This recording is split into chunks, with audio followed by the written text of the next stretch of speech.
Eu falei, pra mim eu acho sim o Gabigol o terceiro maior ídolo da história do Flamengo, o que ele conquistou. Agora, não por isso eu não posso criticar. Eu acho que o Gabigol chamou atenção na hora errada. Ele queria, claro. Foi tudo planejado. Ele queria a mídia pra ele. Queria. Flamengo campeão. Vou falar agora, pra mim errou de novo. Por quê? Porque quis ser egoísta na hora de um título. Quis atrair todos os holofotes para ele. Muitos veículos, não aqui, a gente foi mais falado sobre o Gabigol se despedir do Flamengo do que o título da Copa do Brasil, do que o trabalho do Felipe Luiz. E era isso que ele queria. Ele sabe usar mídia, ele sabe usar redes sociais. Eu não achei certo.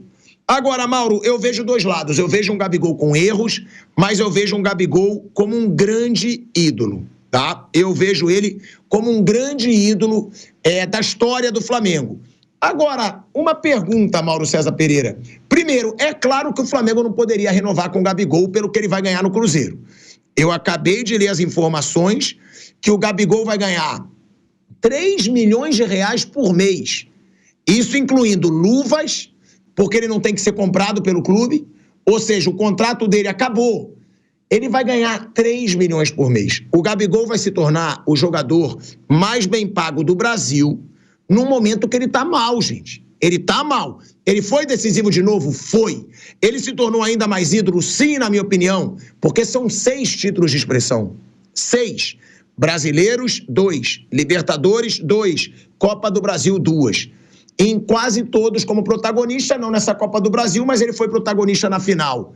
Agora, ele escolhe esse momento para sair, ele chama os holofotes para ele num momento que todos esses jogadores que eu falei, o Gerson merecia mais holofote que ele, o Wesley merecia mais holofote que ele, Léo Ortiz merecia mais holofote do que ele, o Everton Araújo, um garoto que se firmou com o Felipe Luiz, merecia mais holofote do que ele.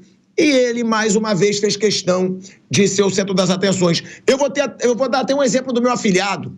O garoto tem 10 anos, ele sofreu num momento de título do Flamengo. Ele falou, pô, Dindo, o Gabigol vai embora.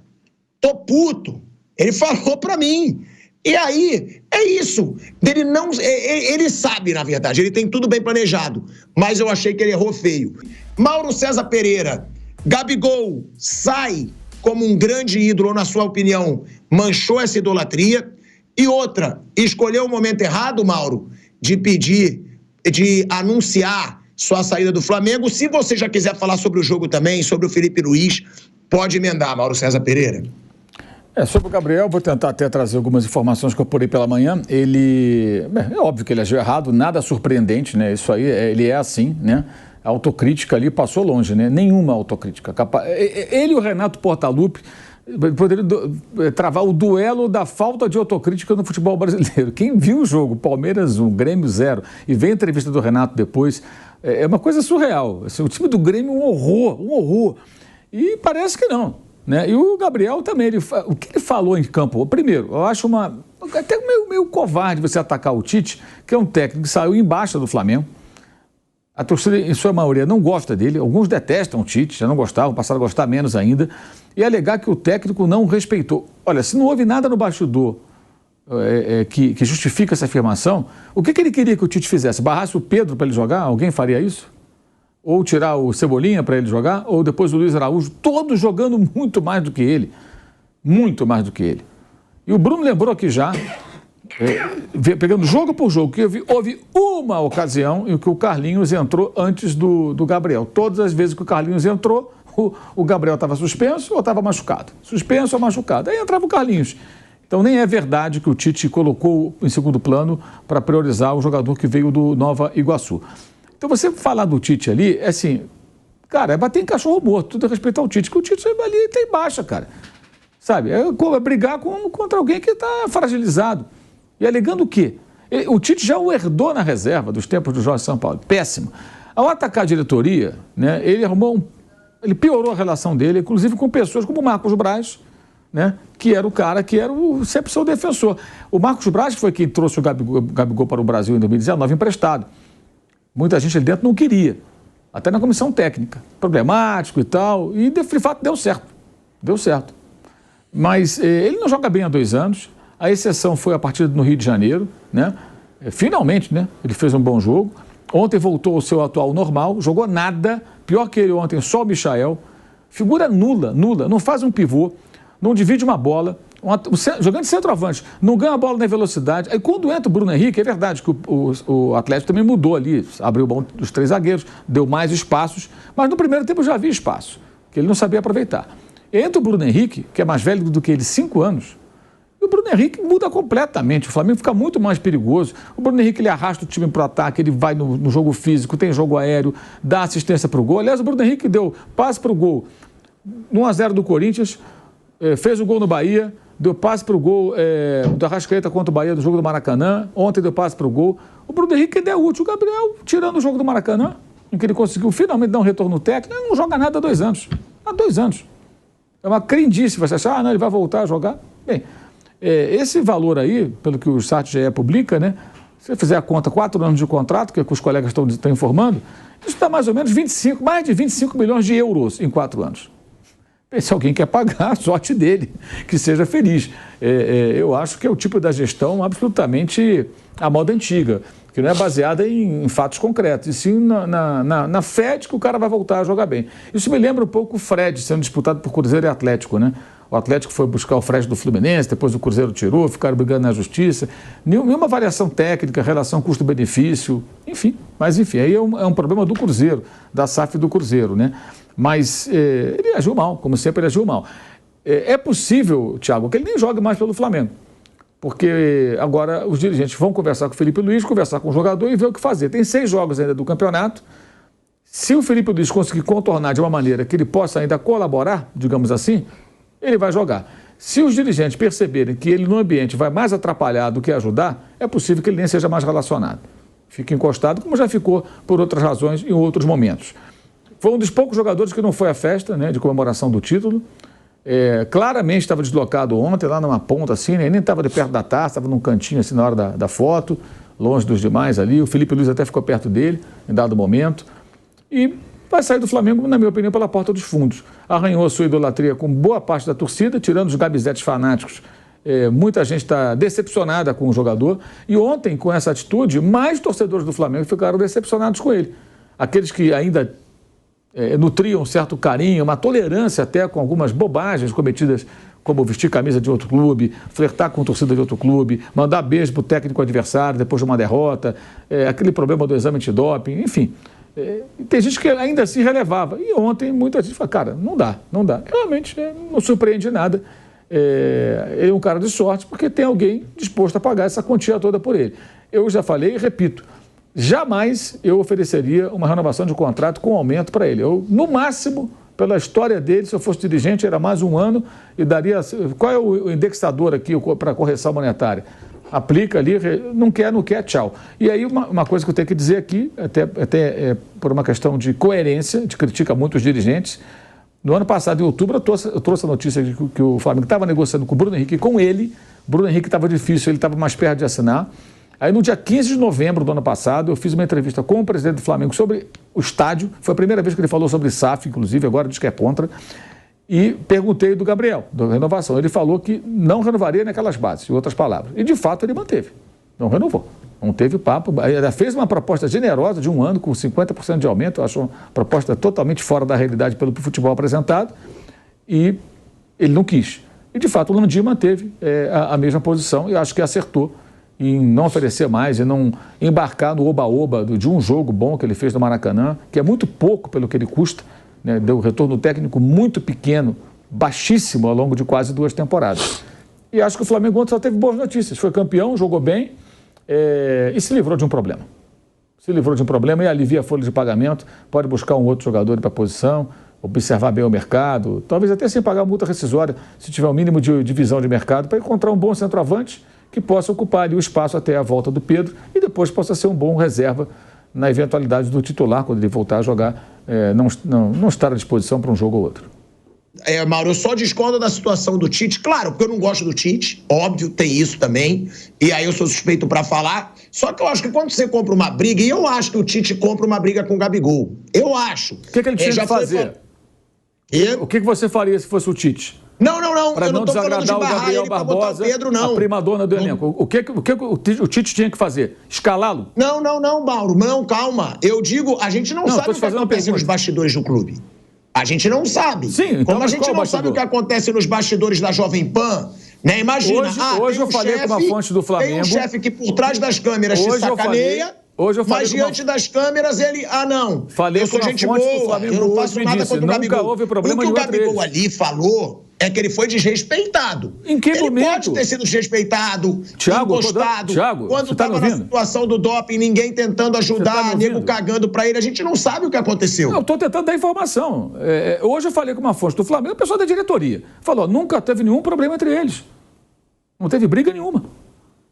Não teve nada. Eu perguntei, houve um desrespeito do Tite em algum momento que a gente não sabe? Não houve nada. Nunca teve nenhuma discussão, nenhum problema entre eles. A pessoa me afirmou, a pessoa da diretoria do futebol. Me garantiu que não teve problema nenhum. Então qual é o desrespeito? Colocá-lo no... Mas é isso que eu falo, Mauro. Eu estou trazendo informação para você. Segundo, a gente não sabe também. Não, o cara não ganha muita chance.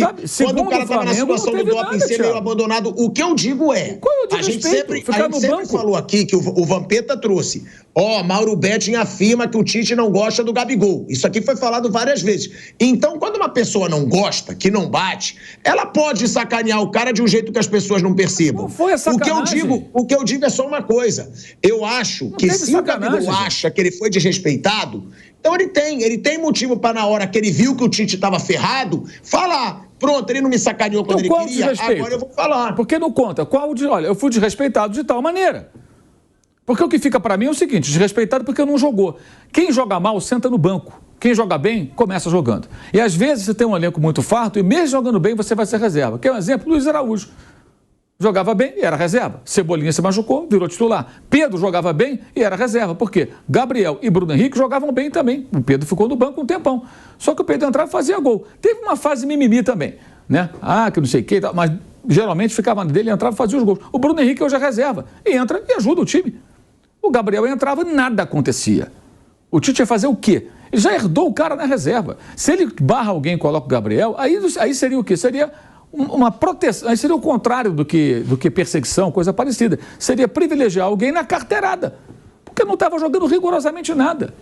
Então, se ele tem um problema, deveria falar. Eu fui desrespeitado de tal forma. O próprio Bruno falou isso aqui no programa, e eu acho que aonde o Tite deixou claro que ele não engole o Gabigol, que eu falei até, e o Bruno falou, mas foi só uma ocasião. Sim, mas naquela ocasião que ele coloca o Carlinhos na frente do Gabigol, eu acho que ele deixou claro, meu amigo, aqui comigo você tá fudido. Eles são jogadores de características diferentes, Thiago. Dependendo do jogo. Ontem entrou o Allan Kardec. O Allan Kardec é o melhor atacante do Atlético? Não. Domingo ele funcionou, domingo passado. Num determinado cenário, você precisa de um cara na área com uma determinada característica. O Carlinhos é um homem de referência, o Gabriel não é. O Carlinhos vai ter um jogo físico, um jogo aéreo, o Gabriel não tem. Muito abaixo, Mauro. Não, mas dependendo do cenário do jogo, dependendo do cenário do jogo, o técnico pode querer utilizar um outro jogador. E outra coisa, o Gabriel vinha jogando menos até do que o Carlinhos. Ele parecia um jogador de Série C em vários momentos. Não vamos esquecer as partidas pífias que ele realizou durante esse tempo todo. Eu tenho memória, não esqueço não. Eu acompanho todos os jogos do Flamengo. Jogos horrorosos, de dar pena.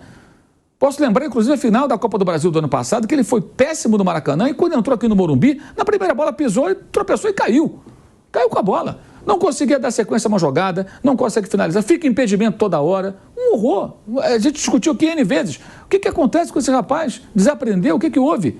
E nunca houve autocrítica, nunca admitiu a má fase para tentar dar a volta por cima. E o fato de colocar uma vez, então isso é o quê? Me desculpe, é muito mimimi. Entendeu? É coisa de primadona. E é culpa do Flamengo que alimenta esse tipo de coisa. Tomara que na próxima gestão isso não aconteça mais. Que seja uma relação realmente profissional. Né? Se ele ainda fosse o cara que nem o Romário, que dava lá os problemas dele, o cara difícil de relacionar, mas fazia gol toda hora, fez o que esse ano? Antes do jogo agora, fez 2 gols de pênalti. Ficou 5 meses sem fazer um gol de bola rolante, Thiago. Até a final agora da Copa do Brasil. Na grande maioria das coisas eu concordo com péssimo. você. Eu só discordo da situação do Tite, porque eu acho que o Tite tinha sim. Já vai tarde. Ainda bem pro Flamengo que ele vai embora. Vai pro Cruzeiro, pode Não, mas eu não tô dizendo que eu não quero que ele vá embora. O que eu tô falando é que eu acho que o Carlinhos nunca pode ser colocado à frente do Gabigol. Um exemplo, o Carlinhos nunca faria 2 gols numa final. Não faria. Por quê? Porque o Gabigol, querendo ou não, ele tem um culhão que um Carlinhos nunca vai ter, coitado. A discussão não é o Carlinhos ou o Gabigol, isso foi um jogo só. Essa discussão não leva a nada. O Carlinhos só existe no Flamengo. Eu acho que ele ter falado do Tite... O Carlinhos só existe no Flamengo porque o Gabriel roubou uma suspensão. Não, eu sei, Mauro, eu só quero dizer uma coisa. Quando o Tite compra uma briga com alguém, ele sabe. A pessoa uma hora vai responder. Uma hora... E o Gabigol foi malandro, aproveitou a maré boa que ele fez 2 gols que ele estava mal. Achei covardia, bater em cachorro morto. Para você bater de frente com alguém, bate na hora que tem a briga de cachorro grande. Morto. Agora, ele... O cara que está por baixo é muito fácil você fazer isso. Eu achei pequeno da parte dele. Eu admiro as pessoas que vão pra cima e que encaram de igual para igual. O cara tá por baixo. Uma hora ele ia falar do Tite. É fácil. Mas é fácil. E outra coisa, o momento de celebração. No trio elétrico. Agora, o momento de comemoração, Thiago. O cara ficar colocando ali. E aí ele tira o peso picuinha com o técnico. O que é mais importante? É o Flamengo campeão ou o probleminha que ele tem com o ex-técnico? O que é mais importante? Flamengo campeão, que foi por isso que eu falei. Eu acho que ele errou em falar que ele ia sair. Claro que errou. Agora, dá uma cutucadinha. Eu acho que ele tinha que comemorar, falar, pô, Flamengo, não sei o quê. E, ó, o Tite me desrespeitou e eu entreguei nessa final. Acabou. Porque se ele acha que ele foi desrespeitado, é o que você falou. Eu também acho que ele poderia falar qual foi o desrespeito. É isso. Ele tinha que ter falado qual foi a falta de respeito. Segundo a diretoria do Flamengo, não houve nenhum problema entre eles. Nenhuma discussão, nenhum problema. Foi o que me falaram hoje de manhã. Fui perguntar, houve um desrespeito, alguma coisa de bastidor que a gente não sabe? Não houve nada. Nunca houve nenhum problema entre ele e o Tite, de discutir, nada. Me falaram que não. Então, se ele não disse o que aconteceu, o que é o desrespeito? E ficar no banco? Ora. E outra coisa, o fato de um outro jogador ter entrado em algum momento, aí é desrespeito dele com o companheiro. Dele achar que em nenhum momento o outro pode entrar. E por quê? Tá jogando nada. Tá jogando nada, gente. Há 2 anos. Há 2 anos. Eu acho impressionante também como ainda tem clube que se oferece para contratar por essa quantia. Sorte dele, é um cara de sorte. Parabéns ao empresário dele, a ele. Mas, para o Flamengo, ontem foi um dia de grandes notícias. O adeus desse jogador hoje significa uma boa notícia para o Flamengo. O jogador, ele tem um pacote completo, né? Não dá para você pegar só as coisas boas dele e não pegar as coisas ruins. Quando você traz um jogador ou um profissional para trabalhar no seu time, você vai pegar tudo, o bom e o ruim. O Gabigol é um ídolo gigante no Flamengo. Isso, mesmo se não tivesse feito os gols no domingo passado. O Gabigol é um jogador enorme, né? Um jogador que tem um poder de decisão fantástico, muitos títulos. Ontem foi o 13º título dele pelo Flamengo, ele, o Arrascaeta e o Bruno Henrique. Então o que ele fez está feito. Ele é gigante. E daqui a alguns anos, quando ele já tiver alguns anos fora do clube ou tiver aposentado, as pessoas vão esquecer das coisas, vão esquecer das picuinhas, de camisa de Corinthians, de festa, de não sei o quê. Isso aí fica tudo para trás, isso aí é bobagem. Vão lembrar do campo. O campo sempre manda. E no campo ele, na maior parte do tempo, ou pelo menos conseguiu coisas muito relevantes. Então isso aí não vai ser mexido. Aí quando eu falo do pacote completo, o Gabigol é um cara que chama as coisas para ele mesmo, ele gosta de estar no centro das atenções, ele é um cara que gosta desse tipo de coisa, então, assim, o pacote Gabigol que ele fez ontem não foi surpreendente. O Gabigol, e ainda mais porque ele está magoado com o Flamengo, porque ele acha que, pelo que ele fez lá atrás, o Flamengo tinha que realizar todas as vontades dele, oferecer contrato longo, com salário altíssimo. Então, não é surpreendente. E tem algumas coisas, né? O Gabigol, ele perdeu espaço no Flamengo, não é por causa da diretoria, por causa do treinador que estava aí antes, é porque ele não estava jogando nada. Aí são coisas diferentes. O ídolo, ok, tá feito e ninguém vai mexer nisso. Mas ele perdeu espaço porque ele estava jogando mal, e jogou mal por muito tempo. Esse ano é um ano ruim dele de novo, apesar de 2 gols no domingo passado, é um ano ruim dele de novo. Então, ele perdeu espaço por causa do desempenho dele. Acho que é errado. Jogar, foi por culpa do Tite, foi por culpa do Marcos Braz. Não, ele perdeu espaço porque ele estava jogando mal. Por isso que ele perdeu espaço, e não só com o Tite, com os outros técnicos anteriores ao Tite também ele esteve no banco. Antes ele era intocável, mas ele sentou no banco com o Vitor Pereira e sentou no banco com o Jorge Sampaoli. E tá jogando todas com o Felipe Luiz porque o Pedro tá machucado. Se o Pedro tivesse à disposição, ele não ia estar jogando todas. Senão o time jogaria de uma maneira bem diferente do que está jogando com o Felipe. Então, ele perdeu espaço por culpa dele, pelo desempenho dele. Como ele conquistou títulos e fez gols também, pelo desempenho dele. Então não tem o que reclamar. E ele também está saindo, não porque o Flamengo não quer. Eu acho que seria um absurdo o Flamengo dar para ele um contrato de 3, 4 anos com salário altíssimo, porque nos últimos 2 anos ele esteve muito abaixo. Então o clube tem que pensar, ele é um ídolo, mas eu vou renovar o contrato com o jogador atual, não vou renovar com o ídolo. O ídolo está na história do clube. Então o Flamengo não tinha como oferecer um contrato longo. Se ele quisesse ficar no Flamengo, ele podia uma oferta de 1 ano. Mas ele vai para um clube que vai lhe dar esse contrato longo, que ele faz muito bem, porque ele tem que pensar nele, ele tem que pensar na vida dele. Então ele vai para o Cruzeiro, que está disposto a dar um contrato longo para ele e um salário alto. Então, tudo certo. Eu só discordo dessa coisa, assim, o que ele fez ontem não me surpreende, porque é ele, isso é muito Gabigol, o retrato. Essas finais mostram muito que é o Gabigol. Um jogo ele fez 2 gols e depois, como ele estava bravo, enfim, ele aproveitou a final para fazer um anúncio de que estava saindo. Acho que os 2 jogos retratam muito o lado bom e o lado ruim do Gabigol. Mas é um jogador que ele está saindo porque tem um clube disposto a lhe dar 3, 4 anos de contrato e um salário altíssimo. Não é porque o Tite é mauzinho, ou porque não sei quem é mau e não gosta de mim, não. Porque alguém se ofereceu e se dispôs a fazer um contrato longo. Se eu fosse ele, eu iria, obviamente, para ficar 4 anos ganhando um salário altíssimo, sem dúvida que eu iria.